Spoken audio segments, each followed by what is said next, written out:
मंगळवारी महेश दादांनी नागपूर विधानसभेत काय भाषण केलं. वा, फॅन झालो राव मी. त्यातलं एक वाक्य ऐका. लाव रे तो व्हिडिओ.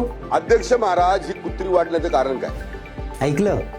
आता तुम्हीच सांगा, पिंपरी चिंचवड महानगरपालिकेत ही कुत्री कोणामुळे वाढली? 8 वर्षांपासून महापालिकेत सत्ता बीजेपीचीच. दादा, तुम्ही आमदार होऊन आता 11 वर्षे झालेत, तरीही तुम्ही म्हणताय की कुत्र्यांची संख्या वाढली कशी? आज महानगरपालिकेत 1 लाखाहून अधिक मोकाट कुत्री आहेत. रोज रस्त्यावर फिरणारी छोटी मुलं, वयस्कर नागरिक, महिला, उशिरा कामावरून येणारी लोक, यातील कुणाला ना कुणाला तरी याचा त्रास आहेच. अगदी पैज लावून सांगतो, मोकाट कुत्र्यांचा त्रास झाला नाही असा एक नागरिक महानगरपालिकेतला दाखवावा. अहो दादा, कोरोना काळात 7125 कुत्र्यांची नसबंदी झाली असा एक रिपोर्ट आहे आपल्याकडे.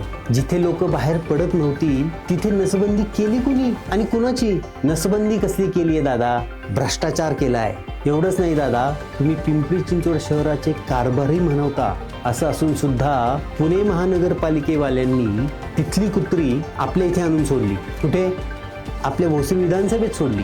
कुठे होता दादा तुम्ही? महानगरपालिकेची आकडेवारी 40,000 कुत्र्यांची नसबंदी केल्याची सांगते. 1 लाख कुत्रे असतील आपल्या इथे, पण मग पाणी मुरते कुठं? एकतर हे आकडे खोटे आहेत किंवा तुफान भ्रष्टाचार झालाय. याला इतर कुणी जबाबदार नसून पिंपरी चिंचवड मधील 5 वर्षातील बीजेपीचे सत्ताधारी, बीजेपी पक्ष आणि स्वतः तुम्ही. होय दादा, तुम्ही जबाबदार आहात. मोकाट कुत्र्यांना वर घालण्यासाठी मी वेळोवेळी आवाज उठवला. डॉग शेल्टरसाठी महानगरपालिकेत पाठपुरावा केला, पण ना अधिकाऱ्यांना या शहराशी काही देणे घेणं ना तुम्हाला. कारण पायाभूत सुविधा उभ्या करण्यापेक्षा भाजपवाल्यांना मलई खाण्यातच जास्त रस आहे. असो, आता नागरिकांनी याविरुद्ध उभं राहिलं पाहिजे.